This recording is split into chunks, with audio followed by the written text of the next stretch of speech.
आज हम आपको हिंदी ग्रामर में समास के बारे में बताएंगे। देखिए, समास जो होता है, पहले तो हम समास का अर्थ जानेंगे, उसके बाद समास की हम परिभाषा बताएंगे।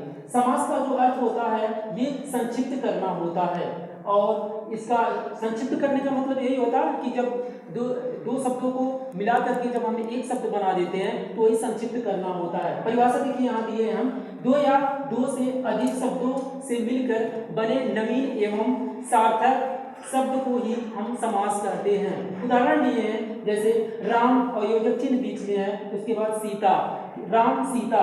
जब योजक चिन्ह की जगह पे हम और लगा देते हैं तो ये हो जाएगा राम और सीता। ये जो है आपका राम जो है ये पहला पद है, और जो सीता ये दूसरा पद है। इसमें जो दोनों पद है ये आप प्रधान पद है, इसलिए ये आपका जो है कह सकते हैं ये द्वंद्व समास है।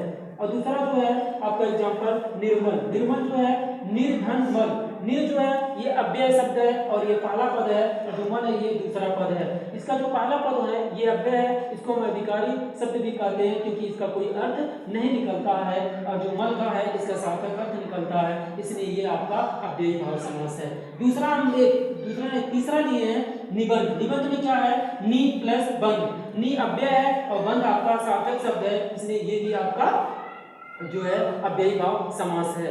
हाँ, अब जो हम बताएंगे, अब हम बताएंगे कि समास के भेद, समास के कितने भेद होते हैं। समास के जो भेद होते हैं देखा जाए तो मुख्य रूप से 6 प्रकार के होते हैं। पहला जो है वो आपका अव्ययी भाव समास है, और जो दूसरा है आपका द्विगु समास है, और जो तीसरा है वो आपका कर्मधार समास है, और जो आपका चौथा है वो तत्पुरुष समास है, और जो आपका पांचवा है द्वंद्व समास, और जो छठवां है वो आपका बहुव्रीहि समास है। तो हम जो पढ़ाएंगे आज वो अव्ययी भाव समास के बारे में बताएंगे। अव्ययी भाव समास जो होता है, ये कहा जाता है इसमें कि इसका जो पहला पद होता है वो अव्यय होता है, और जो इसका दूसरा पद होता है वो आपका सार्थक शब्द होता है, इसलिए इसको हम अव्ययी भाव समास कहते हैं।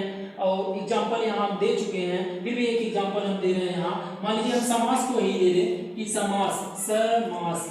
तो समास में जो इसका पहला पद है वो सम है, और दूसरा जो इसका पद है वो आपका मास है। तो सम जो है ये अव्यय शब्द है, इसका कोई अर्थ नहीं निकलेगा सार्थक, लेकिन मास का जो है इसका सार्थक शब्द निकलता है या अर्थ निकलता है, इसलिए ये आपका अव्ययी भाव समास है। कल जो हम बताएंगे आप लोगों को वो कर्मधार समास के बारे में बताएंगे।